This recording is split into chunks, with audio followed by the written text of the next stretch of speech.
2017ના નવા વર્ષથી ભુજ નગરપાલિકા દ્વારા ભુજના શહેરીજનોને મળશે એકાંતર પાણી, જેમાં ભુજના અનેક વિસ્તારોનો થશે સમાવેશ।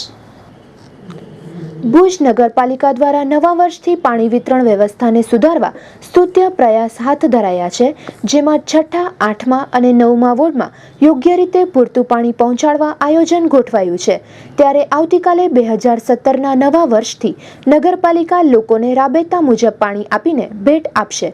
ભુજના ઓપન એર થિયેટર ખાતે મળેલી બેઠકમાં સુધરાઈ પ્રમુખ અશોક હાથી, કારોબારી ચેરમેન શૈલેન્દ્રસિંહ જાડેજા, પાણી પુરવઠા સમિતિના ચેરમેન જલદી વ્યાસ, સત્તા પક્ષના નેતા ડોક્ટર રામ ગઢવી સહિતના પદાધિકારીઓની ઉપસ્થિતિમાં શહેરીજનોને આ ભેટ અપાઈ હતી।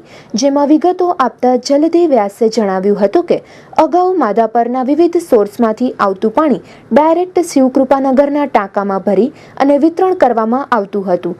અહીં પાણીનું સ્ટોરેજ થઈ ગયા બાદ વિતરણ વ્યવસ્થામાં 2 થી 4 કલાક વેડફાતા હતા।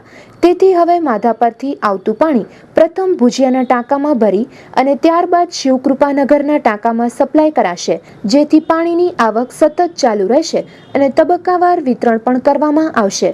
નવા વર્ષથી શરૂ થતી આ વિતરણ વ્યવસ્થામાં વોર્ડ નંબર 6 થી 9ના વિવિધ વિસ્તારોમાં એકાંતરે પાણી વિતરણ કરી શકાશે તેવું પાણી પુરવઠા સમિતિના ચેરમેન જલદી વ્યાસે જણાવ્યું હતું।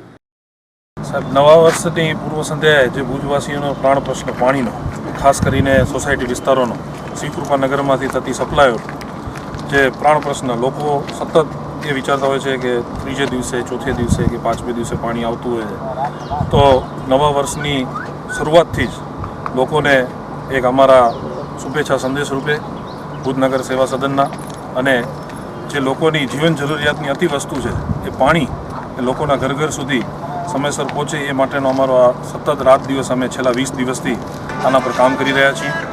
આપણા વયોવૃદ્ધ અને નિવૃત્ત કર્મચારી એવા શ્રી જીતુભાઈ ભટ્ટની આ એક પહેલ હતી અને એના ઉપર અમે સૌ સાથી મિત્રોએ કામ કર્યું આના પર।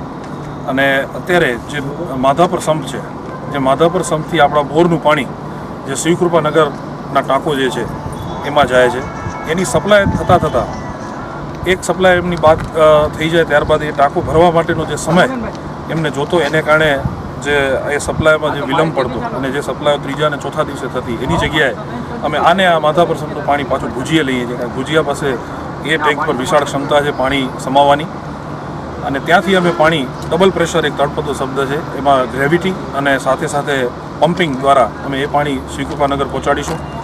હજી આવનારા 4 દિવસ સુધી અમે ટેસ્ટિંગ કરશું।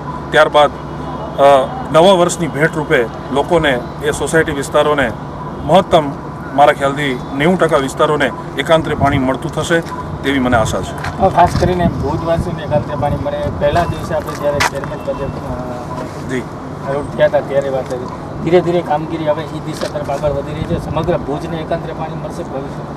સાહેબ, મેં જે નિર્ધાર વ્યક્ત આપની સામે કર્યો હતો, અમને લોકોએ કંઈક આશાથી ચૂંટીને અહીં મોકલ્યા છે, અમે એ લોકોની આશા પર ખરા ઉતરીએ એ જ અમારો પ્રયાસ છે। અને હું માનું છું ત્યાં સુધી આવનારો ઉનાળો લોકો એમ કહેશે કે ના, પ્રથમવાર અમને એકાંતરે પાણી મળી શક્યું છે।